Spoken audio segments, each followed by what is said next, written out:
I'm Amber Davies and welcome to Call to Stage. This is the space where musical theatre takes centre stage. From unforgettable backstage stories with incredible special guests to insights from my life and my theatre journey. We're leaving it all on the mic every single week, so let's jump in. Hi guys, welcome back to Call to Stage. With me, Amber Davies. We have an extremely special guest on the show today. She's the woman, the myth, the legend, Louise Dearman. You've made me sound really cool when I'm not. You are cool. The legend. You are cool. We also have a lovely guest sitting behind the camera, Miss Willow. She's 8 years old, Louise's daughter. And she's absolutely beautiful, but not bothered in the slightest. Are you, No, Willow? don't care. Don't care. Hello. I love terrifying, it. Terrifying. Oh, thank you so much for coming on and chatting Thanks to for having me on. I've heard so much about you through Rachel. I don't know whether that's a good thing or a It's bad a good thing. thing. Is it?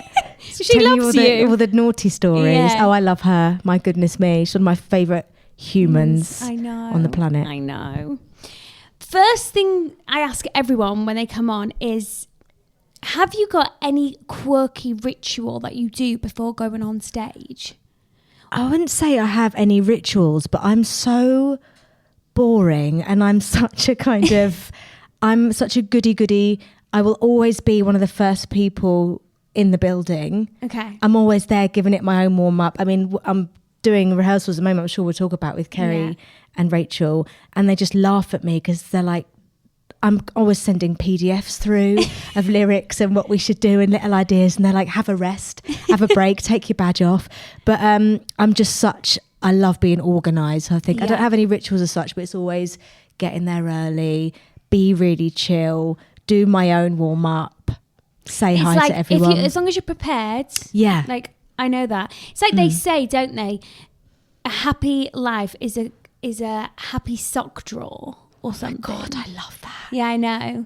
Like, as if your sock drawer's organised, That's your so brain's true. organised. And I'm a little bit like that. I can't go on stage unless everything in my dressing room is in its place. Yes. You know? That's like my house. So yesterday, I was meant to be learning music and I couldn't because we got back off holiday and it's chaos.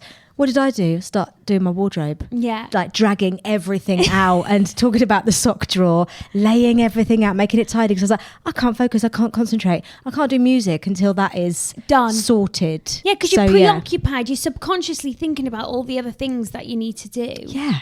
Instead of having a clear mind, and now I can focus on this. I used like to that. tidy up. I'm going totally off piste here, but I used to tidy up when Laura Pip-Holford and I were in Sideshow. We literally stuck together, but we were side by side in the teeny tiny dressing room at Southwark Playhouse. I used to, how rude, tidy her side. And she used to be That's like, the mum. thanks, that's the mum in me. I just was like, I'll do your bit too. She's like, I don't like it like that. I was like, well, I've done it now. I've done it. You're having it like that. Yeah. If I'm in this space, Yes, it's got to have a This home. is how we're doing it. You trained at Lane. I'm a laney. That surprises me. I don't know why. You give me arts ed vibes. It was all about the dance. It was all about the dancing. It was. Could you give it triple pirouette and a layout? I could give a triple pirouette. Could you give it now? No, definitely not. I can't even touch my toes now. Same. It's really embarrassing. I'm like, So you get for standing on zero she's half the hit time. proper middle age. She don't even, oh no, I couldn't give you a layout. I couldn't touch my toes. I creak a bit when I get out of bed. Willow takes the mickey out of me because sometimes if she calls me in the night, she says I'm really stiff like a little granny, going to her going, oh, that's me now. But no, I was a dancer. I went to this. Lane's as a dancer and then it was, oh, you can sing. And So that was just pot luck that you had a voice inside you. Did you? Pretty much.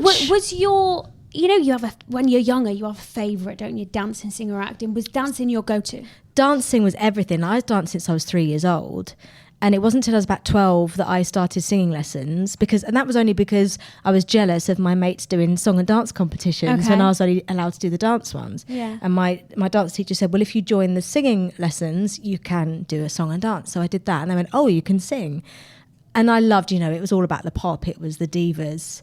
It was Mariah, Whitney, Celine. The best. with a bit of Starlight Express thrown in my bedroom. It was like, I mean, I loved that double CD. That double CD got a battering. It was on like every day. I loved it so much. So I did love singing, and it was a passion, but I was dancing every night of the week, and I went to Lanes as a dancer, really. Wow. With your voice, did your parents or anyone sing? No, they're dreadful. Or have you got any siblings? My brother can't sing. No, I don't know anyone. I wonder where it came from. My dad says, oh, your nan used to have a nice voice, but she wasn't known for it. I never heard her sing. Yeah. I've no idea. Can Willow sing? She's got a cracking voice. There we go then. But doesn't want to do anything with it yet, and that's fine. That's fine. But her pitch, lovely. She gives vibrato, she riffs. It's dreamy. I'm always trying to catch her and film it, but I'm always too late. Willow, what's your favourite musical? Oh, sorry, that was an obvious answer. Do you know, she's only just, though, started to go and see things. It's only very, very recently. And I purposely waited until now to take her to see Wicked. It was a few weeks ago before we went on holiday. But it was just because I really wanted her to understand it and also just, I think, be old enough to be okay with the monkeys and the dragon and all of that. So, yeah, she loved it. She did. I love that. She gives a great no good deed. Oh, like your mother. That was my favourite. Oh, there we go, your mother's daughter. Isn't it lovely? Like, I can only, like, I'm childless at the moment, but I feel like one day I will be in your shoes and like have been on stage and can pass it down. Is it the most beautiful feeling? It's strange because when Willow comes to see me, she's never seen me in a musical. Well, she saw me in Wonderful Town, which was a tiny little, a week's run or something that I did. But she's never seen me in a show. She's only seen me in concerts. But I get really nervous when she's in watching. Aww. Because I really want her to be proud, but it's also so comforting because I get really nervous. Like, I think I hold it in really well, but I get really nervous with every show, every concert I do. I think I disguise it very well, but yeah, I do. I get myself really worked up because I'm such a perfectionist. It's awful, and I want it to be the best, and any duff notes, any wrong words, and I just really kick myself about it. But when she's in, I focus entirely on doing the show for her. Oh my God, please don't. And it does make me go, that's what it's all about. Yeah, that is what doesn't matter. It's the one, of course you want everybody to enjoy it, of course you do, but life is about the people that really know you, really love you, and that you really love. And I can't believe that you struggle with nerves, because I saw you do a duet with Alice Fern at the Palladium. Yeah. Well, you weren't nervous then, were you? For Tell Him, for Alice's show, of course I was nervous. What? It's worse when you're just stepping on to do one song. I know. It's horrendous because you're also, I say also, it's, I genuinely always feel the nerves. I always just get really jittery beforehand. Once I'm out there and once I've sung the first little bit, I'm fine. Okay. I think a lot of us feel like that. Yeah. But it honestly doesn't matter if it's for 100 people or thousands of people.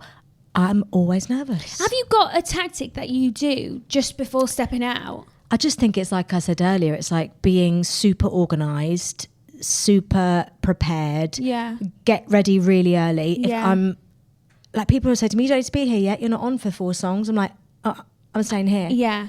I just need to be there in my place, ready to go, going over my stuff. But yeah, That's so lovely. Nothing. That's so lovely that you are so successful but still get nervous. Oh, terribly.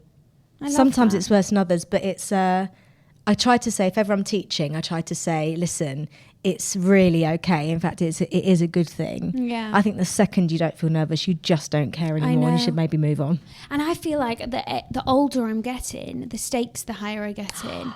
Yes. The nerves. Well, there's an expectation, isn't there? Yeah, the more work you do, the more people feed you with, oh, you're great in this, you're great in that. You're like, oh my God, I've got to live up to that now. Yes, it is that, isn't it? Whereas younger, I was kind of a bit more fearless. Yeah. I love this fact about you. Oh, so, God.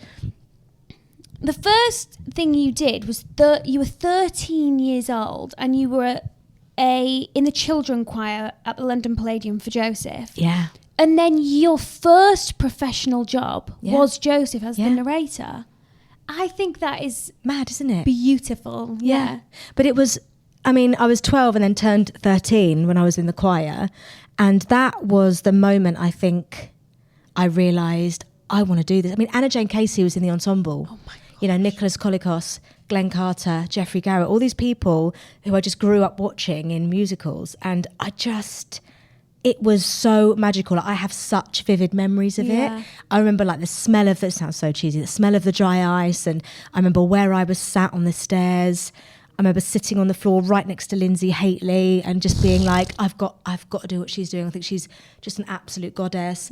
I've got the most embarrassing scrapbook at home, which is like full of hairpins, sequins, feathers, anything I could collect from the floor. Just like, I absolutely loved it. And and then when I graduated, I literally graduated on the Friday, and on the Monday I started rehearsals for Joseph, different production, 12 shows a week, I might add.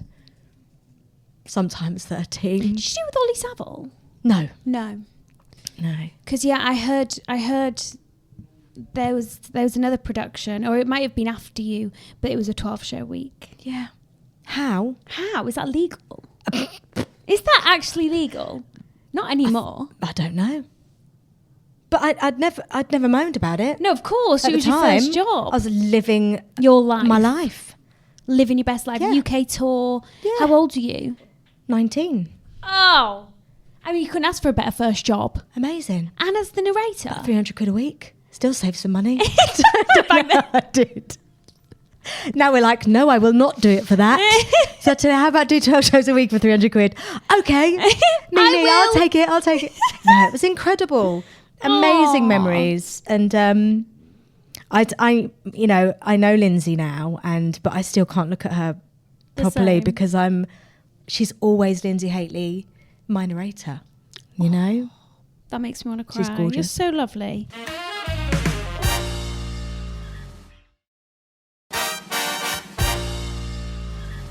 And then another show that was quite big for you was Evita. Yeah. Eva Perón, UK tour. Was that the moment that you thought, I think I really do have my foot in the door here? I don't know if I did. No, really? I think it's really strange because when I look at, I know we should never ever compare, but when I look at other people who've done tons and tons of West End shows, my journey was really different. You know, I did a few things in the West End, smaller parts. Yeah. And I did swing in Kiss Me Kate. I was ensemble in Guys and Dolls. Yeah. But yeah, Jekyll and Hyde was a big one where there was a little bit of chat about me and my voice and all of that, because obviously it's an epic sing, Jekyll and Hyde. And playing Ava, of course, got me a bit of recognition, but I just felt a bit like, in a good way, I was just kind of getting on with it behind the scenes. I've never been an enormously driven, that's probably the wrong word, competitive person. Okay. I'm driven, but I'm not that, I've got to get it, I'm going to get it over them. I'm just not that. I'm like, give me that energy. You get it. It's yours. It's not mine to have.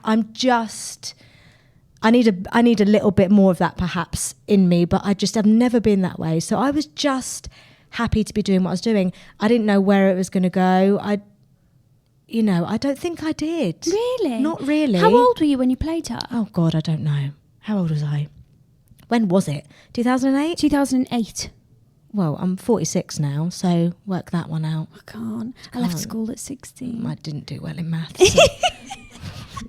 Willow. English is her thing. Because that's a huge role. Oh, enormous. Would you think that? Okay, that's what I was going to say. Do you think that's the biggest, the first big role you committed to? Yes, playing Lucy and Jekyll and Hyde was huge. Yeah, but it was all the big belty ballads, so your voice was in that one place. Playing Ava, it tested everything. You're giving it soprano, you're doing the mixie belt, you're doing the big dramatic belt. There is so much that is so passionate and raw and, really emotional and heartbreaking towards the end that you would be so physically and vocally exhausted. And there was a moment where I had to just stop singing for a few weeks because I had a bit of swelling on my cords.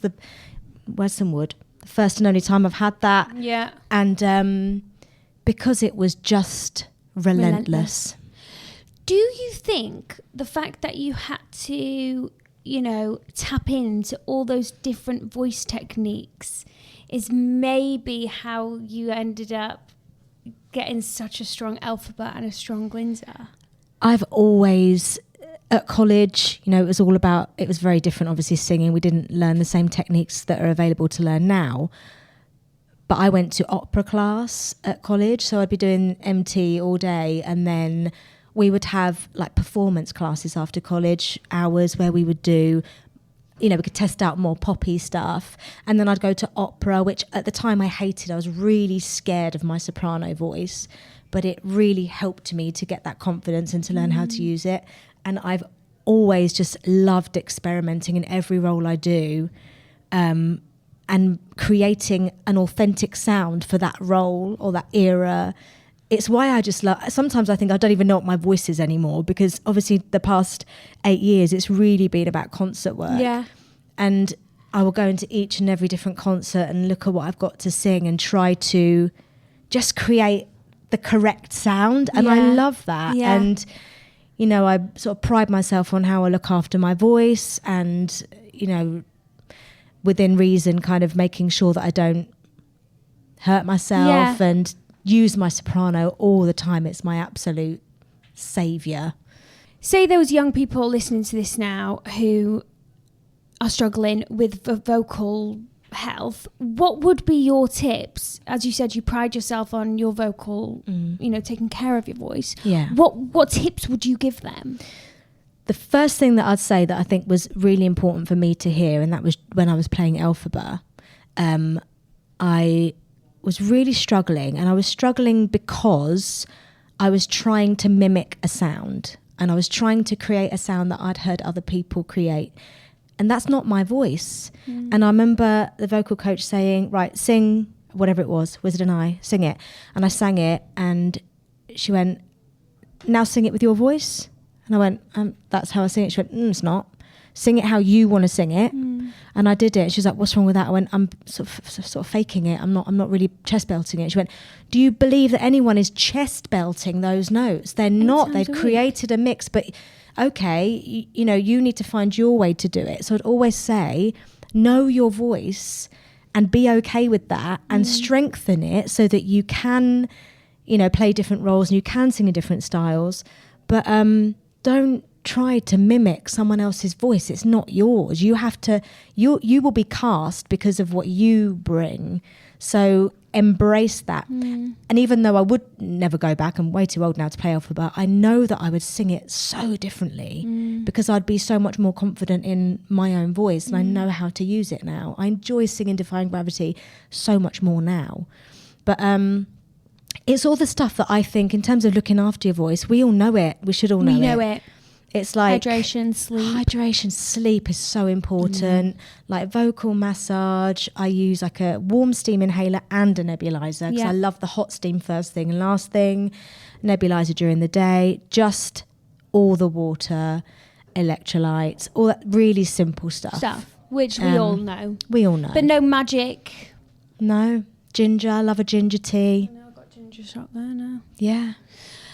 How does it feel to be an Elphaba and a Glinda? Because it's like there's a thing in the industry, if you like meet somebody and they've got a good belt on them or a good mix on them and they've got a good, soprano, and you're like, oh, you're a Louise Dearman, you are, like that's the saying. Like, oh, are you going to be given as Louise Dearman? Oh, I love that. Yeah.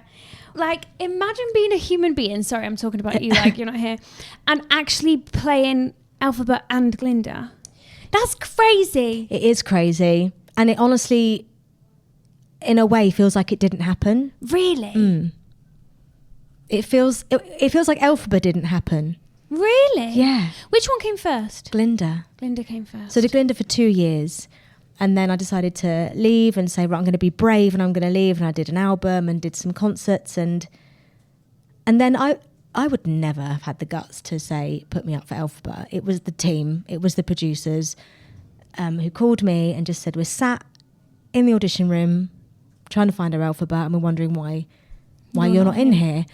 And that's because they knew what I did outside of the show, and they knew me so well as a singer, as an actor, as a person by that point.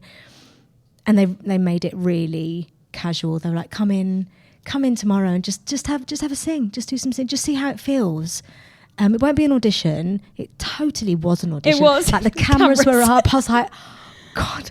I had to sing it through, do the scenes. They sent it off to the US, and next thing I knew, my agent's ringing saying, do you think you'll suit green? I mean, honestly, I went, this is unbelievable. I got goosebumps. Absolutely crazy.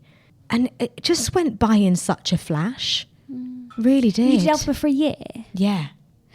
They were like, would you like to stay for a second year? I was like, I've loved it. Thank you so much. Thank you very much. But I think my larynx might leave my body if I do this again for another year. It's so hard. I have so much respect for anyone. Both the roles are really tough. Are they worlds apart though? Yeah. Worlds apart, yeah. Very, very different. But both wonderful, both incredible. I feel so privileged. It might sound cheesy, but I really do. I've got so much to thank that show for. Yeah. No Nessa Rose for you then? Madame Horrible's next, actually. Just give me a few years and I'm there. Of course. Surely. Then you'd be the only person in the world. Surely. We're just going to work our way through. Yeah. Hopefully at some point, the wizard. I don't see and why then not. right at the end, the company manager. Chistery. If I can touch my toes and climb up the side of the stage, which is highly unlikely. Gosh. I'm going to ask you a hard question. Oh, no, don't. Which one was your heart with? Glinda. It's Really? not hard. It's not hard. It makes me sound like I didn't like Elphaba, and that is not the truth. I loved it. I tell you what, Glinda was just more suited to me as a performer. It sat with me much more naturally. So it just came, it was just much more, all of my instincts were to play Glinda. Yeah. I loved becoming Elphaba. I loved everything. I love everything that she stands for. I love the physical transformation. I love her energy. I loved wearing the boots. It sounds like a stupid thing to say, but, and I love the songs. Of course I do. Who does not love those songs? And who doesn't want to blast out Defying Gravity?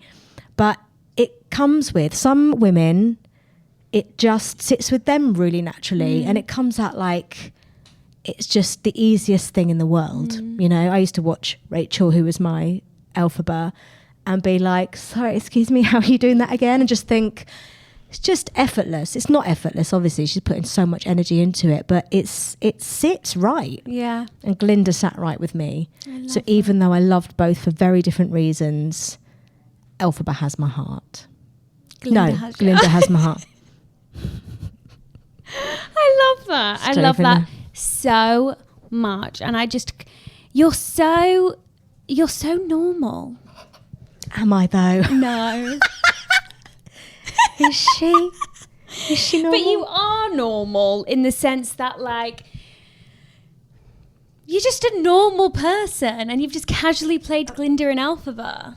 Listen, I take my job and my profession really seriously. I do not take myself seriously at all. Can I ask, sorry, quickly, when did Willow come along? She's 8. So I was pregnant with her in Sideshow with Laura Pitt-Polford at the Southwark Playhouse. Okay, so that was done. Yeah. Okay. I mean, when I had Willow, I said to my agent, I don't want to do a show for at least a year. I want to continue with my concerts. By that point, I already had a lovely concert career on the go. And I said, I don't want to do a show. I just want to be with her, spend as much time as I can. And because of my concert career, I could do that because I could still, she was 8 weeks old and I flew off to Vienna to do a concert. I could still do that because it was just in dribs and drabs. That's turned into 8 years. Yeah. And it's actually really recently that I've gone, actually, I feel like I'm nearly ready. Yeah. And I've said, I will know when the right thing lands. Yeah. And it has to be right because I don't feel any pressure to do it right now.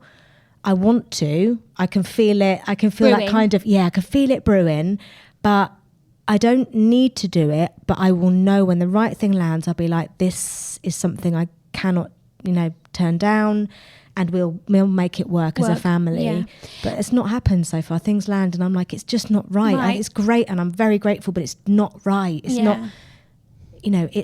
I think people underestimate how much energy and sacrifice it takes to be in a show. I know, it does. Especially when you have a family. It's a lot. And to not put her to bed every night, even though she's 8, to not do that, it's got to be something really special. Yeah. And the one beautiful thing about this industry is that there is no cut-off. There's no cut-off. You can do this until your deathbed. Exactly. Do you know what I mean? We can all do it. Exactly. And it's just about sort of waiting as well. I'm in that sort of age bracket where you've got to wait for the right thing. And Death becomes her. You and Rach. I mean... Sorry, you heard it here first. I feel like I mustn't say it out loud. But, that is one that just... It's got you written all over it. That's a bit of me. It's a bit of me. But, it's also a bit of lots of other people. It's how the industry rolls. Yeah, well, let's just see what's meant to be. What's meant to be will be. Is there any role in the industry right now on the West End that you'd like to play? Oh, do you know what I'd love to do? I'd love to do a play. Yeah. I quench my thirst for singing all the time. I'm singing all the time. Yeah. I would love to just act without bursting into song. just once. Just once. I'm literally just trying to think. This is when I feel like so out of the loop with everything. I'm like going, what's going on in the world? Well, if there was something, that's what I mean as well. Like you said, nothing's been right yet. No. And as you say, there's nothing kind of here right now. There's loads of wonderful stuff, don't get me wrong. Am I right for it? No, probably not. It's not. It would be kind of shoehorning me in. So it's like, it is waiting for the thing that really sits really well. Yeah. Yeah. But I'd love to do a play. Talking about concert and your concert life, you have one coming up, don't you? With Kerry, Ellis and my fabulous friend, our friend, Rachel Tucker, Nutter. And it's called Gravity. Yeah. Now, I've heard, obviously, I'm down Rachel's throat at work saying, what are you doing? Show me some bits. Guys, it's going to be insane. A lot of work. It's a lot of work. Isn't it? What we definitely haven't done is just gone, what solos do you want to do? And I'll do these and you do that and let's do a couple of duets. We have not done that. No. That has been the hardest bit. Well, no, that's a lie. The hardest bit is finding dresses to wear. Oh, don't. Have you heard about the dresses? Well, whose responsibility is it in work? Stop, what? For opinion? Stop it. Rachel comes knock on my door. What about this one? Which one? What about that one? It's been a nightmare. It's been an absolute nightmare. I think I've ordered around 15 dresses. Because you all want to be in the same world. Yeah, but have our own thing. Identity. Honestly, it's been the most stressful part of it all. You should see our WhatsApp chat. It's hideous. Kerry came on it. I was in Ibiza, not even lying to you, doing PDFs and spreadsheets and such, and trying to find dresses. And Kerry was also away, but Kerry is a sensible person who's going to go and enjoy her holiday, not me. So she opens it up to about 52 WhatsApp messages with me and Rachel going on about stuff. And she's like, girls, seriously. But it's been a nightmare. But we are really proud of this show. We're all got the buzziness going on now because it's really close. Very right around the and corner. We've got a couple more rehearsals, 3 more until, we do it. But it's really exciting. I was looking this morning about tickets because they keep putting on there's some tickets left. I'm going, how many tickets are left? There are so few tickets left and they're right at the top. Oh, really? Which is incredible. But of course you were going to sell out, 3 of you. But again, I go, oh, that's a big theatre. Yeah. Should we have done Crazy Cox? Should we have done Phoenix? Should we have done Phoenix? But we wanted to go big or go home. We were like, let's just do it. We're so excited. I think we're all a little bit nervous. Kerry is cool as a cucumber. Is she? Everyone needs to be more Kerry. I certainly do because I'm just like, me and Rachel were just so overexcited, like a couple of bunnies. And Puppies. she's like, yeah. But I think it's going to be great. I love the sisterhood that you three have. But it's beautiful. genuine. Yeah. There's constant texting going on. Yeah. Well done. Going to come and see you in this. How you doing? Life stuff as well, not just work stuff. And kid stuff. Kid stuff, which might seem boring to people, but it's just having those other women who get you, who understand it, who are doing the same thing. And it's gorgeous because that part of it is so easy. Being on stage with women where there's no, like, coming from me, there's never any competition, as in like I'm just not that person, but there isn't that. We're not trying to out-sing each other. We're all trying to just enjoy each other's moments and just love being on stage together and having a laugh and belting some songs out. And then there's some stunning quiet moments as well. It's really exciting. I can't wait. I'm not going to do any spoilers, but they're doing a song together which has like a little quirky twist on it. It's a joke. Oh, I'm dying to know. Isn't it good? I love it. I just got goosebumps then. I love it. That opens Act 2. Oh, it's so good. I listened to it and I was like, you're kidding me. But you know what I love? That whole creative process when we're in the room, and at that rehearsal, Kerry wasn't there, and we were going through it, and I was like, what am I trying to think? And I'm not going to say what it was, but I was thinking of the artist and the song genuinely. And because James played something, it obviously reminded Rachel and I of this song. And she went, what about da-da-da-da by da-da-da? I went, that's exactly what I was thinking. Oh, I just said it. We can beep that out. But it's going to be amazing. Yeah. I mean, I would love for it to like do a whole West End run if we could. Could you imagine? Because we can't come because she's taken a day off Gatsby. No. Yeah. It's rude and disrespectful. That's rude, isn't I've it? said. So I'm going to need someone Surely to set up their every Sony show in the camera. West End should just shut for the night. Yeah. Can we live stream it? Can we? Can you imagine? Oh, that's a shame. Yeah. I know. Before we move on to Patreon with Louise, I just want to mention a couple of other things that you've done. Jan in Greece, Miss Adelaide. Yeah. Could describe that experience in a sentence. Perfection. That's a word. That's a word. I've forgotten how to speak. Just quickly, Guys and Dolls is probably my favourite musical You've ever done. I've ever done. Okay. In a way, because I did ensemble at the Piccadilly Theatre. Yeah. Cover Miss Adelaide and Sarah Brown. First cover both. Okay. Then I went on as Adelaide opposite Patrick Swayze. Yes. Are you kidding me? No, I'm not. Did you have to kiss him? I kissed him. Are you kidding me? He was the most beautiful human being ever. I went and knocked on his door before going on, and I said, Patrick, hi, I'm obviously on with you today. Do you want to go through anything? And he was like, do you know what you're doing? I went, yeah. And he went, just have fun. And honestly, and his wife, who was absolutely gorgeous, was there. And they came and knocked on my door in the interval and went, this is brilliant. We're having such fun. It's like totally lovely human being. And then I played Sarah Brown in the same production but on tour. Yeah. And then years later, a completely different production, played Miss Adelaide. And so I love them all. that's been come back around. Yeah. Then. I feel like you have shows that like will come back into your life. Yeah. Like you're meant to. Yeah, it's weird. But I just... Well, so sorry, I know we have to move on. In your career, what day or what moment in your career have you been like, wow, I cannot believe this is my life? There honestly have been loads. Yeah. Is there one that comes to the there's forefront? honestly, I remember being asked to open the Festival of Remembrance, Royal Albert Hall, live on BBC One. I honestly, when my agent called me to do that, I said, are you sure they know who I am? Like, why are they asking me to do it? No, like seriously, because they have like they have names. I hate that. Names. I hate that. I couldn't believe it, but it was because I'd done so many of the proms for the BBC So they were like, no, we want Impossible Dream with the tri-service orchestra and bands. And I honestly remember it being such a humbling experience, just being backstage, all those people who've like served our country. And I remember wearing this incredible Suzanne Neville dress and standing in the wings. And I swear, I mean, we talk about nerves. I don't think I've ever felt nerves like it. Like, you know, when physically you feel like your heart is going to just explode, you can feel it pumping.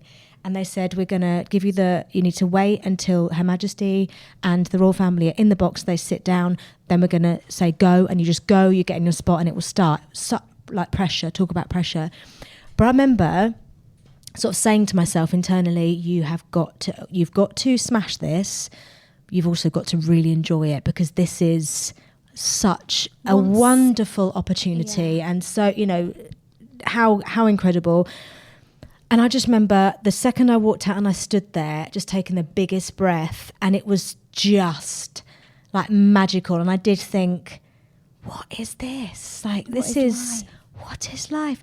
Because I've got a video of it at home, and you can just see these incredible musicians, the tri-service band on the floor and in front of the stage, and it was incredible. And I walked off and I just could have cried. Out of like pure, that was brilliant. And I did really enjoy it as well. Whereas a lot of the time you kind of come off and you almost feel like a sense of relief, which is horrible. You don't want that. You want to just be so in the moment. But that was one you'll never forget. Yeah. I love that so much. Well, thank you. You're amazing. Thank you. If you stick around for 5 minutes, I'm going to be asking Louise some of the questions you have requested. Bye. Thank you. Bye.